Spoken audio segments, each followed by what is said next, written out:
Bienvenue à tous. Elle est censée contribuer à l'amélioration des conditions de vie et de travail des professionnels des médias au Togo. La convention collective interprofessionnelle dans le secteur de la presse au Togo a été signée le 14 octobre 2022. Elle était partie pour être mise en œuvre après un an de moratoire face au statu quo. Le syndicat des journalistes indépendants du Togo sonne la mobilisation pour faire bouger les lignes. Le secrétaire général du SYNJIT est notre invité sur ce plateau. Narcisse Prince-Agbojan, merci d'avoir répondu à notre invitation. Merci à toi, Gaëtan, de nous inviter pour parler de ce sujet aussi important. C'est un plaisir d'être sur le plateau de New York. Et à l'origine de cette convention collective interprofessionnelle, c'est le tableau pas très reluisant de la presse privée au Togo. Comment décrivez-vous la situation, Narcisse? Écoutez, la presse privée au Togo fait de son mieux pour survivre. Et ce qu'il faut dire, et les entreprises de presse et les journalistes tirent le diable par la queue. Et nous avons le courage de le dire parce que le SYNJIT, qui est le syndicat national des journalistes indépendants du Togo, est la locomotive de la lutte pour le mieux-être des journalistes et pourquoi pas aussi la viabilité des entreprises de presse. Vous savez qu'il y a quelques années, on ne parle plus de médias au Togo, on ne parle plus d'organes, on parle beaucoup plus d'entreprises de presse. C'est-à-dire que la donne a changé. Il va falloir faire preuve de maturité par rapport à ce qui se fait au Togo. Mais à côté, il faut également mettre en place les commodités qui pourront aider cette presse à grandir et également mettre dans les meilleures conditions les journalistes pour qu'ils puissent faire le travail. Mais s'il faut faire un bilan ou bien il faut faire l'état de santé de la presse privée au Togo, la presse privée au Togo tire le diable par la queue. Et beaucoup d'indicateurs l'expliquent. S'il faut parler des Alors oui, quand vous parlez d'indicateurs, qu'est-ce que vous notez? Pour les journalistes, par exemple, à l'instar de la plupart des journalistes de la sous-région, beaucoup ont du mal à joindre les deux bouts. Parce que la rémunération dans la profession est très faible aujourd'hui. Et les journalistes se sentent obligés de pouvoir jongler de gauche à droite avec d'autres activités pour pouvoir, bien évidemment, répondre à ce que j'appelle la dictature de l'urgence. Et pour pouvoir avancer et améliorer ces conditions-là, il faut forcément avoir ce sésame qu'est la convention collective. Et il y a une décennie, c'était même pour la plupart des observateurs et des acteurs eux-mêmes qui sont les journalistes, c'était une utopie de penser que la convention collective pouvait être une réalité au Togo, au niveau de la presse privée. Alors après cette décennie, avec la lutte, la volonté des uns et des autres, l'énergie mise par des organisations comme le syndicat auquel nous appartenons, aujourd'hui nous pouvons être fiers de dire que la convention collective est une réalité parce que nous avons fait l'effort de signer cette convention le 14 octobre 2022. Et aujourd'hui, le plus difficile, bien évidemment, c'est de pouvoir mettre en application cette convention-là.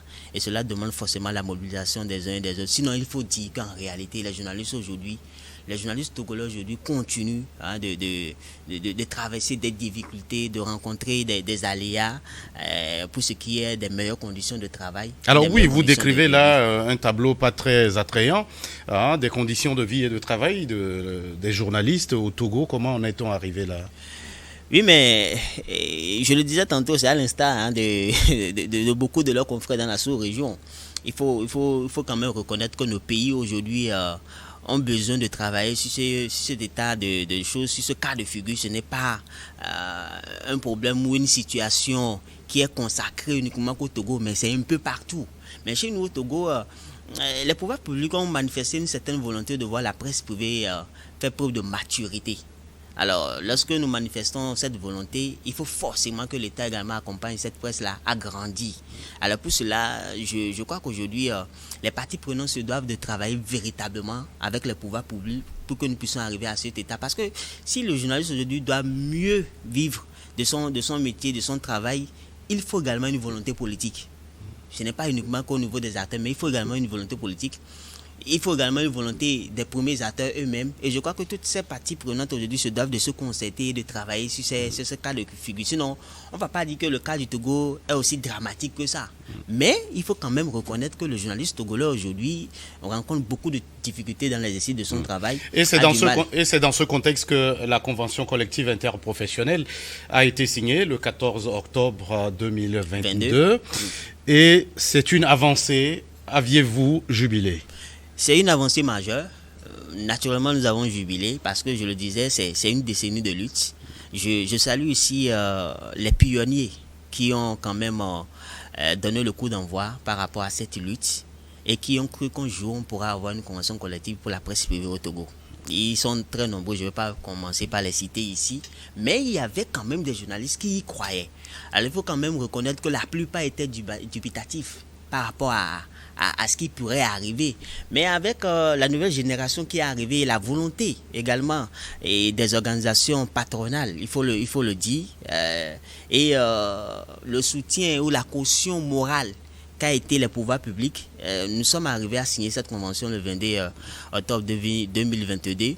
Et c'était important pour nous que nous puissions avoir cette convention-là en entendant de pouvoir travailler pour qu'elle puisse rentrer dans son application effective. Sinon, et c'est un point d'étape dans cette longue lutte pour l'amélioration des conditions de vie et de travail des journalistes. Son accouchement n'a-t-il pas été compliqué? Vous saluez là un long processus. Ça veut dire que ça a été compliqué? Son accouchement n'a pas été facile.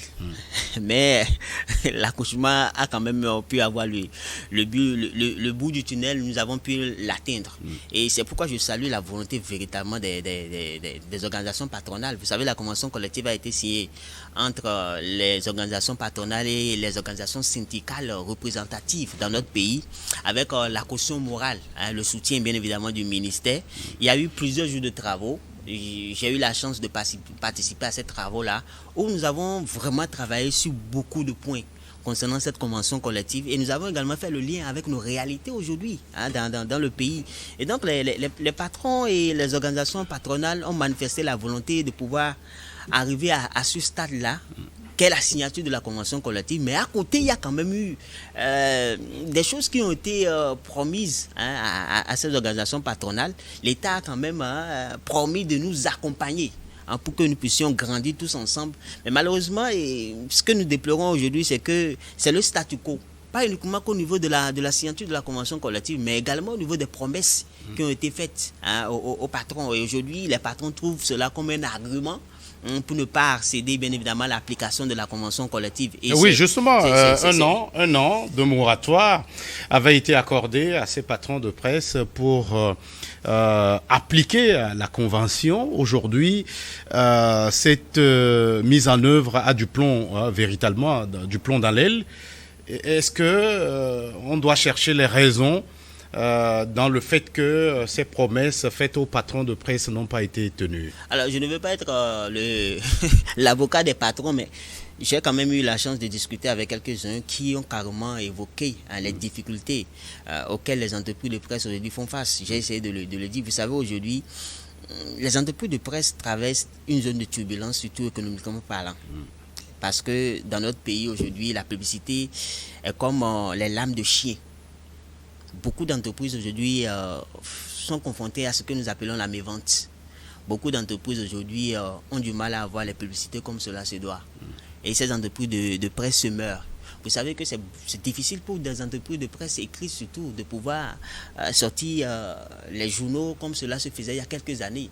Beaucoup se sont plus focalisés sur les PDF et autres. Mais là, oui, mais quand on parle de la presse privée, c'est et la radio et la télévision. Et tout. Quid des autres? Voilà. Donc, toute la presse privée, en tout cas pour la majorité, rencontre des difficultés sur le terrain. C'est la raison pour laquelle je parlais justement des promesses qui ont été faites par les pouvoirs publics pour nous amener à ce stade-là.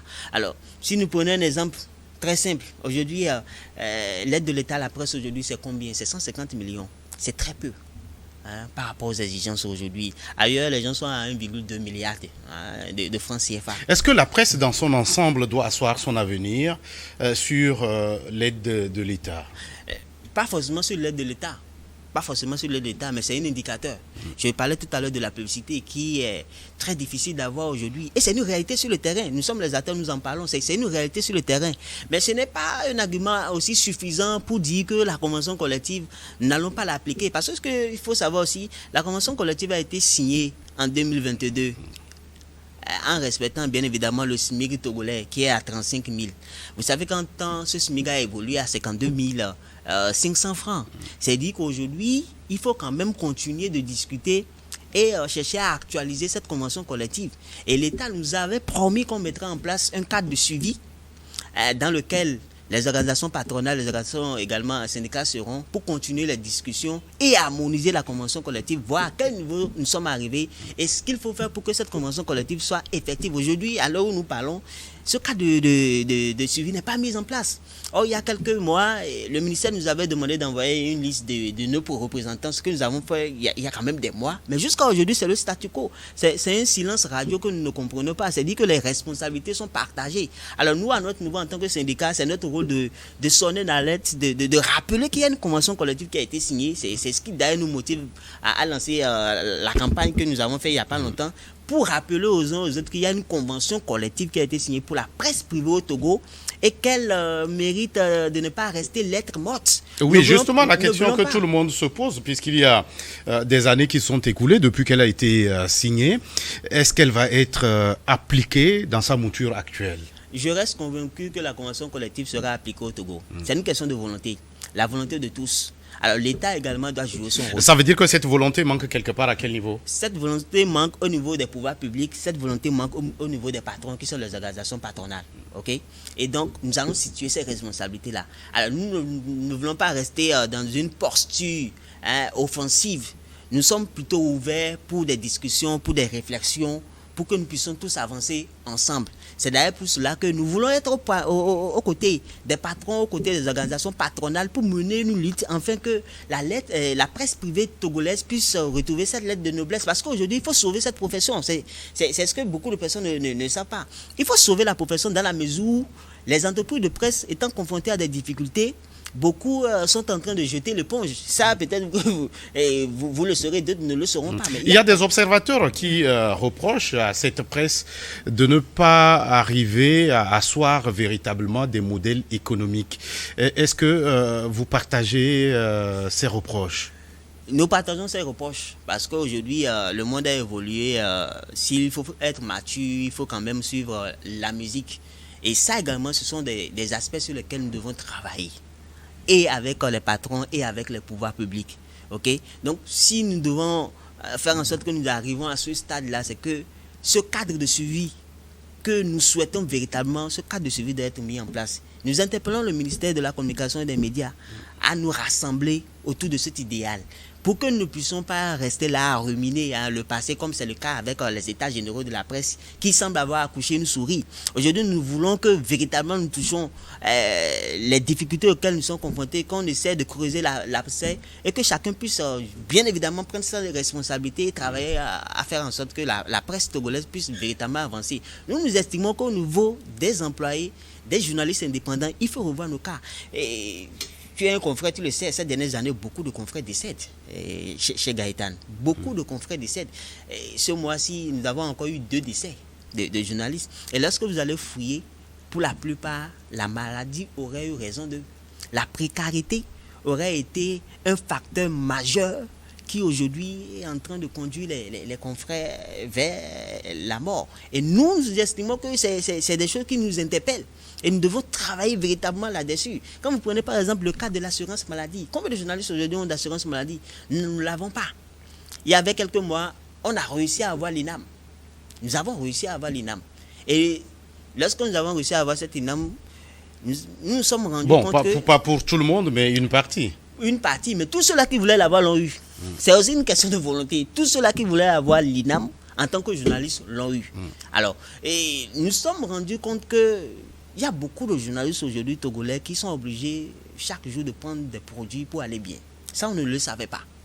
Il y a des journalistes qui quotidiennement sont malades et qui ont besoin d'avoir des produits pour aller bien chaque jour. Narcisse. Et grâce à l'INAM, nous avons pu atteindre ce niveau, les aider. Alors, oui, Narcisse, aujourd'hui, oui, Narcisse, aujourd'hui, vous lancez au niveau du Saint-Gite une campagne de vulgarisation du contenu de cette convention. Pour quel but? À quelle fin? Le but, il est très simple. Le premier, c'est que nous ne voulons pas que la convention collective soit un monnaie. Parce que nous sommes battus pour avoir la convention collective. On a pu la signer. Faisons en sorte qu'on puisse l'appliquer. Alors, cette campagne, c'est de mettre dans un coin de notre tête qu'il y a une convention collective qui est là et qui nous attend et qu'il faut l'appliquer. Parce qu'on a comme l'impression que les gens sont en train d'oublier un tout petit peu ce sésame. C'est le premier but. Le second but, nous voulons que les confrères puissent aller s'approprier le contenu de la convention collective. En s'appropriant le contenu, les gens pourront comprendre véritablement l'enjeu et pourront nous accompagner dans cette mobilisation. Même les patrons. Oui, maintenant, face à l'atermoiement de certains patrons de presse à rentrer dans les rangs, il faut appeler un chat un chat. Quelle attitude maintenant face à ces hors-la-loi? Il faut le dire. Ah oui, l'attitude pour nous, c'est une attitude de maturité. Nous voulons beaucoup plus discuter avec les patrons de presse. Nous comprenons la situation et nous nous mettons aux côtés des patrons de presse pour que les entreprises de presse puissent aller mieux. Parce qu'il ne s'agit pas uniquement que des employés ou des indépendants, mais il s'agit également de la suivi de la profession, de la suivi de nos entreprises de presse. Donc, nous sommes disposés à être aux côtés des patrons de presse pour travailler, faire en sorte que nos entreprises puissent véritablement respirer et qu'on puisse signer et appliquer la convention collective. Donc, il ne s'agit pas aujourd'hui de fustiger ou de dénoncer. Nous comprenons la situation. C'est en cela que nous situons les responsabilités et pour les patrons de presse et pour les pouvoirs publics. Donc, aujourd'hui, pour nous, c'est de rappeler qu'il y a une convention collective qui a été signée et que les acteurs se doivent d'aller s'approprier le contenu. La campagne, elle est très simple.